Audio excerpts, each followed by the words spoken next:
shpella e panjohur deri tashmë, që njihet edhe si vend i shenjtë. Sot do t'ju njoh në një vend që shumë pak njerëz e njohin. Një vend të fshehur nën një mal. Një vend ku natyra, historia dhe legjenda bashkohet me një mister që ende nuk ka marrë përgjigje. Përballë malit me gropa, në faqe të këtij mali madhështor, ndodhet një shpellë jashtëzakonshme, e panjohur për publikun, por e njohur prej brezash nga banorët e zonës. Ata e quajnë thjesht vendi i shenjtë.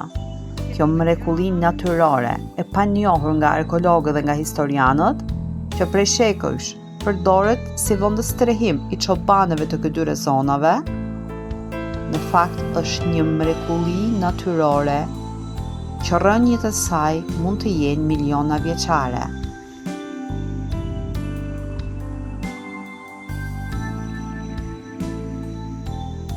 Rruga drejt saj nuk është e lehtë. Terreni është i thyer.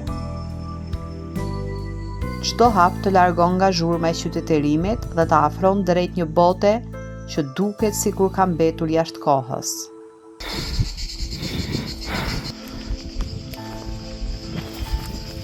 Kjo rruga që po bëj tani na dërgon te një vend i shenjtë që është sipër Kërcajt. Unë fakti kam marrë kthej nga mali Krujës, poshtë malit Krujës, një rrugë shumë e vështirë, terren shumë i vështirë. Mban goxha rruga, por tani po ndjek disa sheja që i kanë vënë këtu, që të çon tek ai vend i shenjtë, tek ai shpellë. Edhe gjatë rrugës patjetër që po mbledh edhe çajra, si është çaj malit këtu, po mbledh edhe sherebel, po mbledh gjithçka që gjallë që është e dobishme. Ndjek këto shejat që janë gjatë gjithë rrugës për të dalë tek vendi shajt sipër, Ja, gjatë rrugës i mbledh edhe këto bimët, siç tregova, trumzën, sherebelën, çajrat.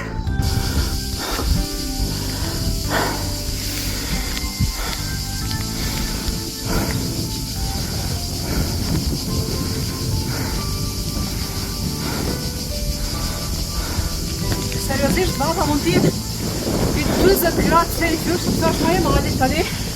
Dhe patjetër që gurët bëjnë punën e vetë, është me si zhegut, po kushtament ka kam. Ja, kjo është.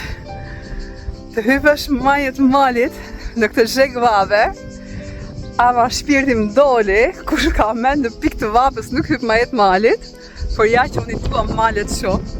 Dhe tani është koha që janë gjithë ato çajra të ndryshëm, dhe ja majet malit.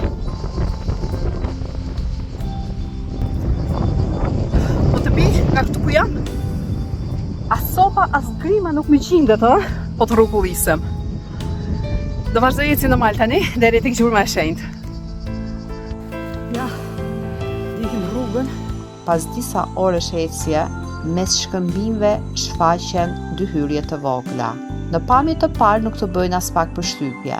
Duken si zgavra të zakonshme të malit, por pamja jashtme na mashtron. Mjafton të kalosh pragun, dhe përballë syve hapet një hapësirë gjigante, një sallë e madhe, e fshehur në zemër të malit. Është një kontrast që të lën pa fjalë. Jam majes malit. Mund të jem mbi 1000 metra mbi nivelin e detit, dhe kam marrë te kjo shpellë që mund të jetë. Atje është dalja e shpellës, nga këtu deri atje mund të jenë rreth 100 metra, pra vetëm në hapësirë të hyrjes. Dhe pastaj vazhdon zgjerimi brenda dhe brenda, me forma të tilla, me dhoma të tilla, dhe patjetër që kjo duket që është një vend banim i lashtë. Nga një hyrje e ngushtë në një botë të nëndheshme me përmas sahmanitëse. Kush e përdori këtë vend? A jetoi dikush këtu? A ishte një stre, një vend adhurimi apo një vend banimi, mbase edhe një fortesë natyrore, apo thjesht një mrekulli e krijuar nga natyra? Askush nuk e di. Gurët nuk flasin. Për banorët e fshatrave përreth, kjo nuk është vetëm një shpellë, është një vend i shenjtë. Edhe sot këtu ndizen qerin, lihen sende personale, njerëzit vinë për të lutur, për të medituar apo thjesht për të gjetur paqe.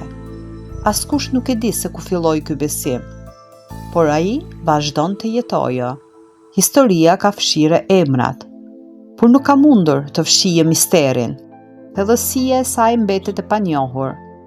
Askush nuk mund të thotë me siguri se ku përfundon kjo botë nëntokosore.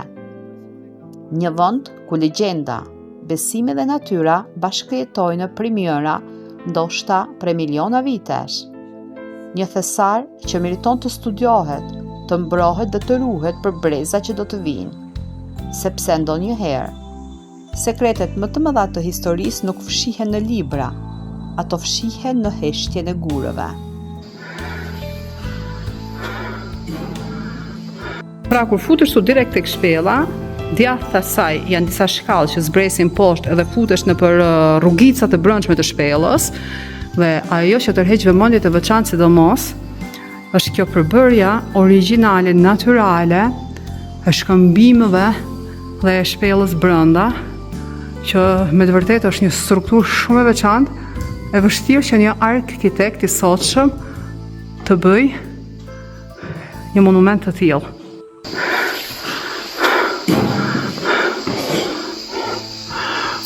Kemi bukuritë të mrekullueshme natyrore, të pa zbuluara. Por gjë e keqe se në vende të tilla nuk ka rrugë që të vish dhe rrugët janë shumë të vështira. Tash po mundohem të zbres në thellësi të shpellës.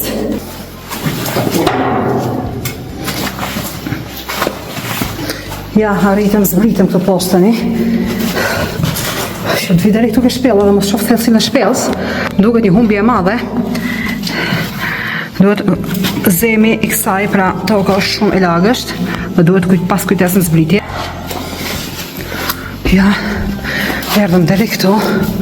Këtu është një gur i madh, përsëri disa shkallë dhe shpella që zgjerohet dhe shkon.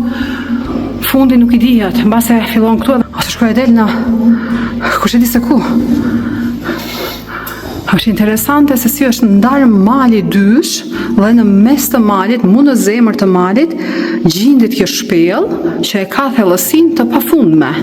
Akoma edhe poshtë ka shkallë që shkojnë, o zot, ku del kjo shpellë? Ku shkoj e del kjo shpellë? Ja shikoni. Si janë formu vetë nga koha, pa, e di që të formuan këto, duhen me mira vjetë, duhen me mira vjetë.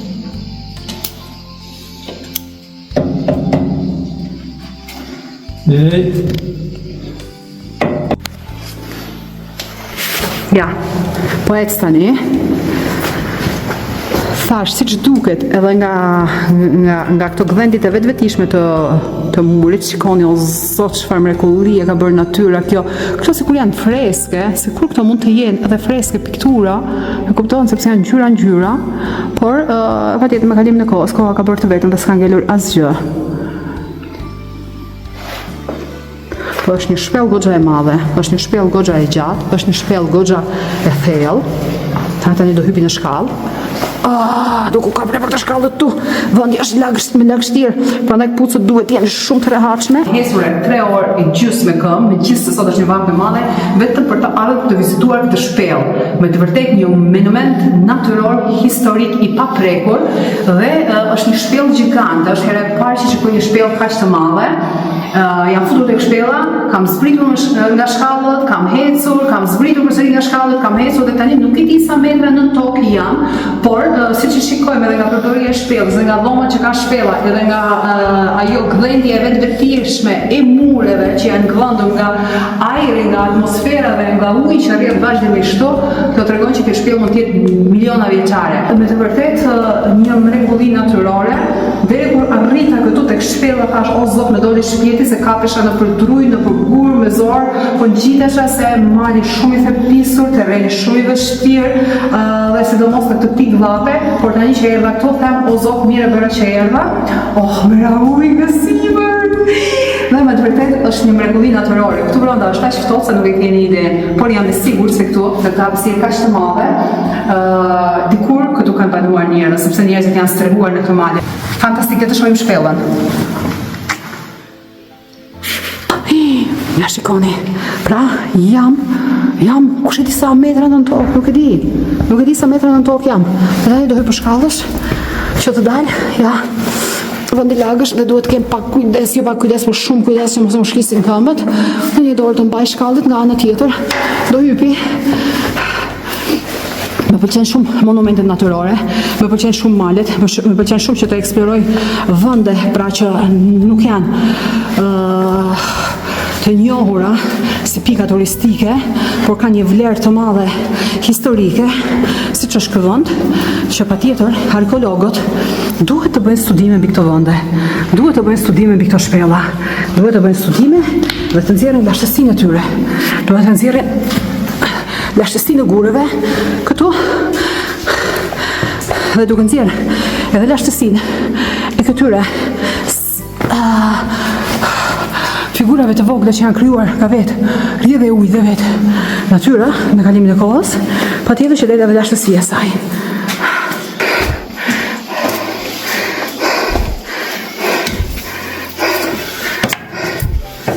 Dhe që këto s'ka me të njëri. Ja, si është toka, ja vetë vetiu, kjo është. S'ka me të njëri, se të më zëjtëm që ka druri. Po. Këtu duhet studiohet gjithçka, duhet studiohen gurët, duhet studiohen drurët, duhet studiohen edhe pikat e ujit që janë këtu në këtë shpellë. Këtu duhet studiohet gjithçka. Ja, si pikojnë pikat, një nga një. Dhe nga këto pikat e ujit me kalimin e kohës, ku krijohen disa lloj figurash të ndryshme, por ato marrin miliona vjet dhe ato dëmtohen qoftë edhe nga zëri i njeriut. Të shpellës, pra që jam në thellësi, nuk e di se sa metra kam ecur, ja duket diçka se është si një shtyll, pra si një Saturn, që duket sikur është hyrje dhe ndarje me një pjesë tjetër. Dhe shpella vazhdon, po në atë hapësirë, që unë nuk do e vazhdoj më tepër të shkoj më thellë. Por ja, e kësaj shpelle dhe lashtësia e këtyre gurëve shfaqet nga gdhendja e brendshme që kanë gurët vetiu, nga atmosfera e brendshme e shpellës. Ma e shikoj që njerëzit tu kanë lënë edhe kështu gjëra, i kanë lënë gjoja si vend i shenjtë. Ja, hec. Këtu pas ka shkallë që ngjiten përsëri sipër dhe shpella patjetër që vazhdon me pafundësi, por është e pamundur që për të vajtur dhe për të parë këtë shpellën.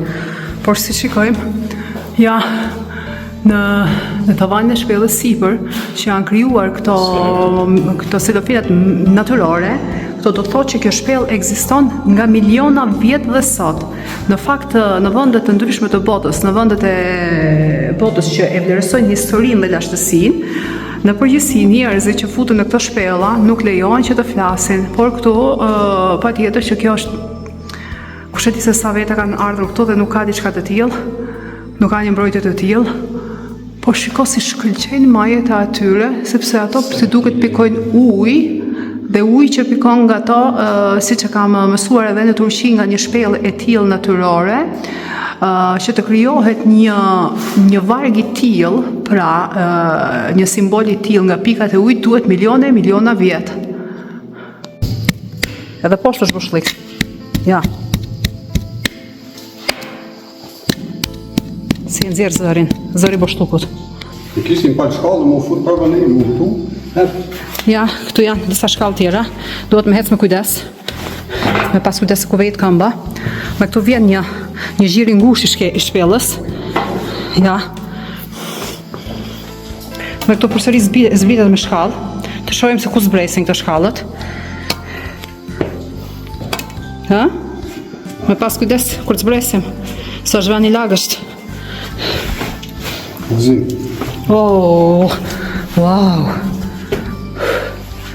Wow, ja shikoni, shpella, shkon thellë, këtu në mal, është goxha i gjatë, mirë po vendi është i lagësht, kujdes mos të rëshisën komt, kujdesa, sa është shumë lagështirë. Këtu poshtë që i kanë shkallë, pra të kjo shpella, këtu, ja, hyjet nga këtu, dhe këtu poshtë, janë disa shkallë, janë të vendosura, që futen këtu ke shpella, dhe futesh në për këto dhombët e shpellës, këtu me të, qëfar ambiente, qëfar freskije, pa tjetër që pikon ujë nga lartë, dhe si shikojmë, në gurë janë formuar këto shenjat e nga ujë,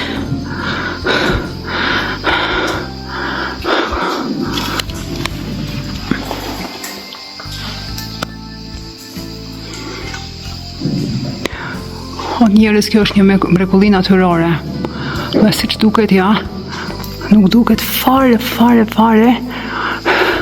lartësia sa larg është. Dhe ja kjo është hapësira e shpellës brenda, që është e krijuar nga dhoma të ndryshme. Dhe së fundi, mbi 1000 metra mbi nivelin e detit, dhe ka marrë te kjo shpellë që mund tjetë se miliona veçare.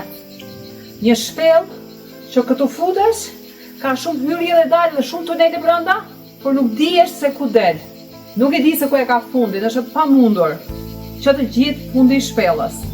Që të vi këtu, kam bërë plot 3 ore gjys rrugë, më ka dalë shpirti dhe u kap në përgur, dhe së fundi, era dhe eksplorova këtë vend fantastik, që besoj që ka qenë një banesë e vjetër, një shpellë që ka shumë dhoma brenda saj.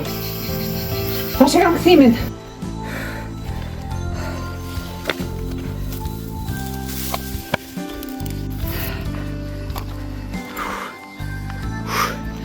Nëse këtu pak rrugë e mirë, pra duhet merret ujë ftohtë me vete, duhet jenë kpucët shumë të praktike, të buta, pantallona të lirë, të gjata, jo me pantallona të shkurtra si u rrjepën kamp në përgjema, dhe çanta e kurrizit, patjetër një shkop për hecje.